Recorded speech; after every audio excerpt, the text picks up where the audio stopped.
chaguchut lom ko kamal we ko kamal telwanga chagucho jel garamam telkwanga telpiu gelto chadak pa kon ramamane Bia Kamal ka Nur Online TV ka jan gwasama bana raj bana jaling angut kan konure raj gore jin be subscribe ki bi nywane ko ken en man bana gwi ka jan gwasama bana video dan inshallah wude me ka kwi wude shali Denis ndana shi ne ti ko waro men ko waro chakana ka chenero tela wun ba chakana arama mo tama jatin jaka media ke liu ka Rwanda kaman jaga dan chalat bana linkel Shuk mugiyan mo kajan gwas me era me jen ben rar na ko mugiyan gwas guyan me jen terbil dan walur ka je ka kwiri ko manan chalat re wish ka Rwanda jen chala do la jen ka gwa mi ko war bo gwa ngar ka yo bo jen kana nyal ko de ko to jen gwas mo ba nyamo ba je chunak ba je nong je ka gwa de en gude me de jen gwas me timenen yen mo gude ne dialati Canadian contin to gorko ba ngajo ngum len na maka je ci kan manati kan manden contin je ga shianga mo bec re wujin wini en wude me wude guyena mere tour ga gwasa me e wun balanga long ne gujo ramshi mi je ce je delat du no jen a criminal ke rammi je ga long ci kan mandana shialing eno brand baneri chup ko waro bakanak ko jen chala do ce ta ron tama ne wara to ce ta ron lola ka naka baga to chak changa ko do badan lere jeja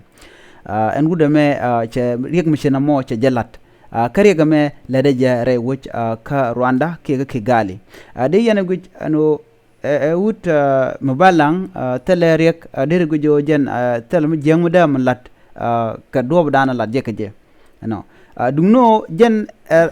serial killer ki rami nengnat mi tel palika diena gujo kan manati che ka shega magwasa me ala chiang da ni chiken jik chiang bajje longa kane etine shega jen shega me guyen magwasa me diena gujo che jiga be ko kan manan kono la ko ya kan ga ki gwa la we jiga kalam ni bina ko ngar ka ke ki biran bi jena ngwal dana wi nang tan dong bu yu bu yorpin an gwasa mo bi man la de bi chulat ke je na mo shuda me she advantage je kan ko la ne to la ka wi naga cha gu jo en chiang dana chalat chiang mu je ga long che chiang mu ro de re te ka mi de lat aram human being ki aram gu ko de diere jen ka tengnap shuda me che mi jeng ni jen che jalat ko jen yara shiang te kane ko kien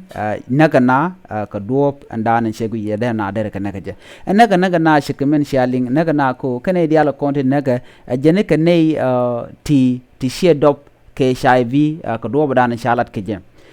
jene ne to shikana dop ko kujemo ba yi ken ba ga yigbat ram shikram me rami gwe ko shi ram de mi jegda jalat gweja nanga ting nen ko ken ni dong de shi man ken de ga de ka bad tek dien ken naka ka gore jin bijanga je tournament tam mo rai kon ga jen gwasa me jen dan lat ke le ro den tam ko yene de kon law ga klam ne ken ne kon de la jen bu ko pardni ngai je o titi ke ching kon lat ro dien ken de je kon te le ya je ka dien ne wudo mo der mi je de lat mi ran tirande ngajo ne ma der ram mo der mi je de lat yen fonde rami je mi je galon de yen ne ngwan gwi ne kon right ka kwiri kana mo she kane ti kane kon re wujin wini dit shumane ko kenan kon tin je ka chiang mo je jebe kene kon cha shimana ken cha kanak ngayene istur no mo istur mi je mi shiro de lat kane ideal titi character kon tin char lat en wini ka media ne ken ideal ko kenen kon tin jezlo jen ladjenu ran tirode ko sheten tena gwat de je ka kalab ki de je gwada dien mon sheten sheben lo sheten ran jen fonde shemichro de lade aram me ki ramadan let shiang je ga me aram kel mutreinat no baran beni tichit ke je bakanak gojene dialati tin kul dier ke tengnat ko de tengnat de jaga jagwa bran bu dong gi tikel yen ram gwa kerun bo jang ne ko dong be yed be jabat gore je de rander te ke tit katin dial konti lede ngude me chemi jeng yen chela de lonko be mancho wero baganak kene wunu daro ram ke redin ko wunu daro to gan metot ki ngwet kana ga ko jen gore je be shoot garamo ibe je use ki badunde ne me jere ga dan sho la den tamma ka jen gwasme wude me shale Denis and Denis point Charles Denis Kazungu nyono che chiang mi je galong che lat cha ja kep ka dop anda ne che mi je ke lat ke je an man kap ke je wa ja kep dor mi che jur cha ja ti ramadan landlord ke ramadan te ke chien ko jin ngun yo cha keno tele yo to european ko jin mi juru doran bi be ke yiga european mi yo cha keno che ngun cha polin cha chu yo de ke ja ramadan en te ke men te ke chien che laro ram me ke mi chala da wude me goro jeno be chiene be ten bang che ja goro dong dare yo dare kangun na me cha chiang ma cha gu chiang ma gwa chu polin chu ben ka cha mu cha kap ni ngwa dan kap ju mi na du la ko gwa na kitchen ke gwa na tatin cha ji go jen cha nei chu wero cha ko kunten an wudo mo mi che ka ko nyane cha widin che kum mu kum ka ne ngwan ku na ga ka ne ko nan tie ga je cha ngwan mi chna ma cha je ling cha je nen cha je ngoj ka no kan dial ke tin di cha ti ke ga ti cha ti wajen ramkel mi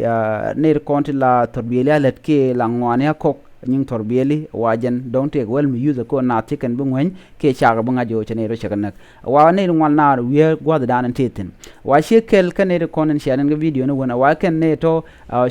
chiran che odor ke chena ga weran gwasmo chiran che ole lo naga je chiran che ro bar karana ga ngwa chu ner kon tin dialan kon ten gwasmo tin tiega je chugu churing ka chu shek mo chu japel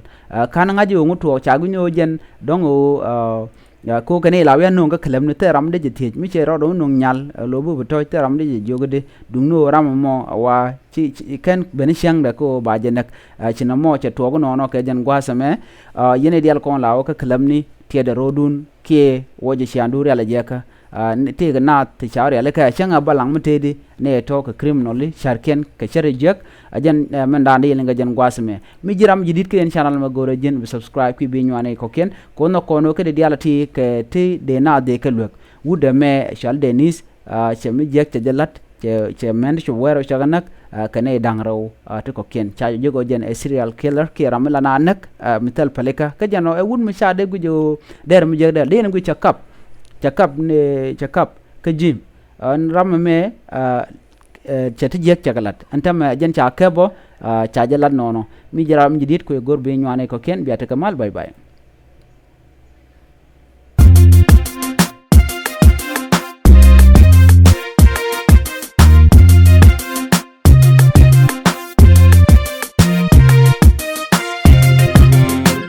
chagu chut long ko kamal we ko kamal telong chagu cho jal garamam mam tel ko ngatal piu gel to cha dak pa kon ramamane